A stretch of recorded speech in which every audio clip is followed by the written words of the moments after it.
Paid the price and now I know I'll be alone and you'll be gone. What's the point in all these games if all they do is drive us insane? Thought we'd always stay the same. Cross me out like Tic Tac Toe today. I'm going to show you what I did. I'm going to show you what I did during my lab session, which is part of my electrical engineering course. But let me explain something first.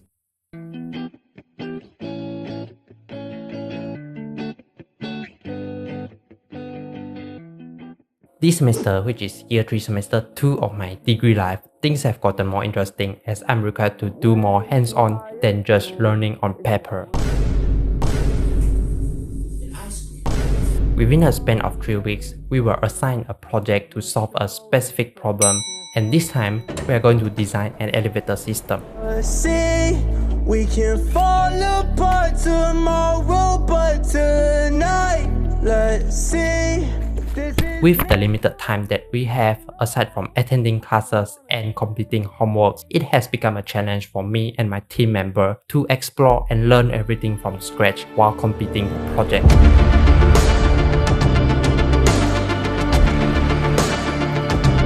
In modern elevators, the device that is used to control elevators logic is called Programmable Logic Device (PLC). The PLC is connected to various sensors and devices in the elevator such as the door selecting buttons, door sensors, as well as the motor controller. It receives input from this device and uses that information to control the elevator movement, including the opening and closing of door and stopping at the desired level. To complete our project successfully, my team and I needed to conduct extensive research on how to program PLC by constructing ladder diagrams, which is an entirely new concept for us. After getting used to how the software works and getting familiarized with the basics of ladder logics, we came to realize that it is certainly difficult and messy to design all the features of an elevator system all at one time. So instead, we focus on designing the elevators moving up and down system, which is the most crucial one. Since there are 3 floors available for the elevator models, therefore, our team considered all possible cases for the elevators to move up and down. The first step is to draw a flowchart to determine the inputs and outputs that are needed for our system. Once we have those, we can start constructing ladder diagram to program the PLC. We also make sure that the inputs and outputs addresses on the PLC matches those in our program. And after going through several trial and error, here's the result. As someone who has liked manager stuff since I was young, I absolutely enjoy seeing such big or familiar things we use in our daily lives being scaled down to such a small version. You just can't resist touching them, testing the functions one by one. Honestly, it was, I can't say the best, but the most interesting lab experience I've ever had so far.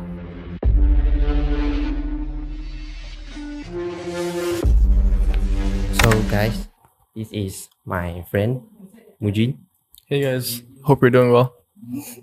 And he will show you what he is doing in this lab. Basically, he is doing factory automation trainer, right? Yeah, that's right. So something about factory, and he will describe about it. So yeah, So hopefully you guys find this useful and beneficial. yes. Okay, let's start. Hey guys, so today we're going to be explaining the conveyor belt action in a factory automation system.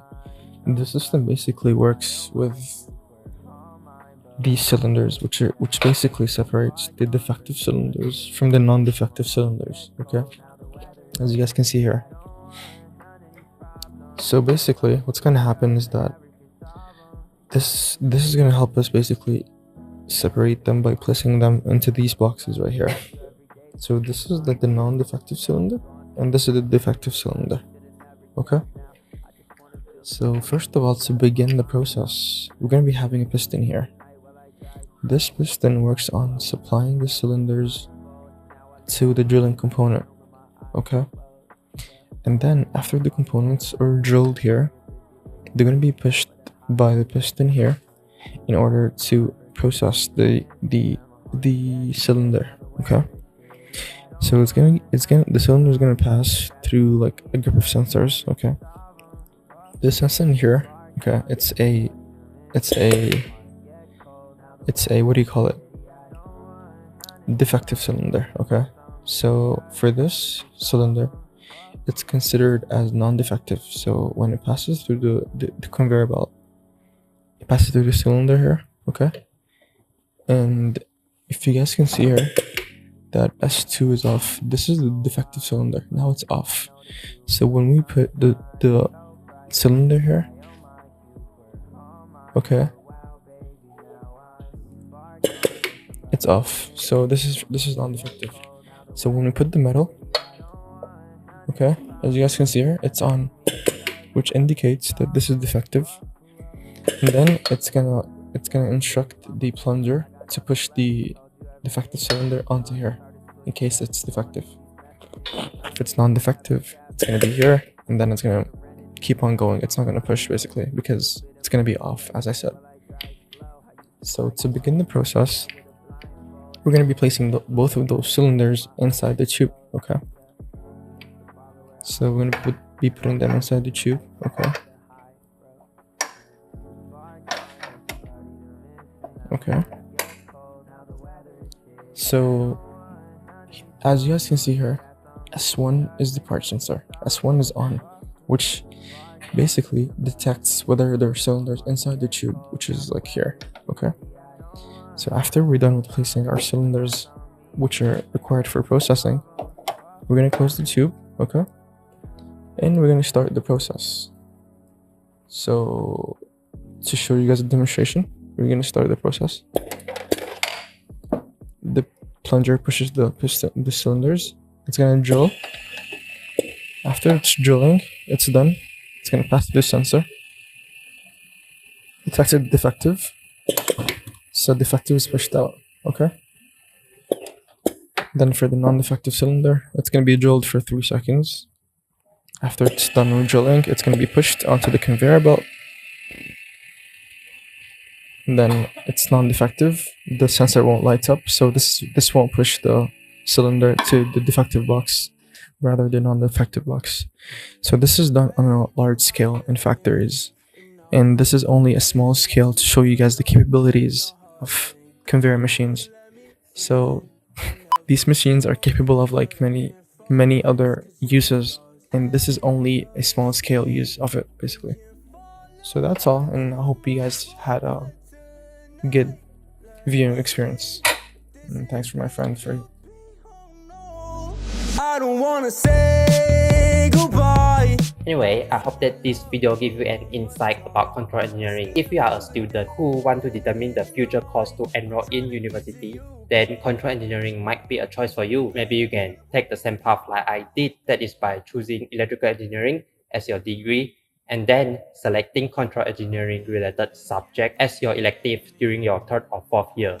As much as I enjoy filming this video, I hope that you guys could took something out from it. A big thanks if you are still watching here. Hopefully, I'll see you soon in the next video. Bye. I'm barely coping. I need to pick me up, save myself from all the hell that you caused. I'll cry for help, but I ain't getting no response. I'm all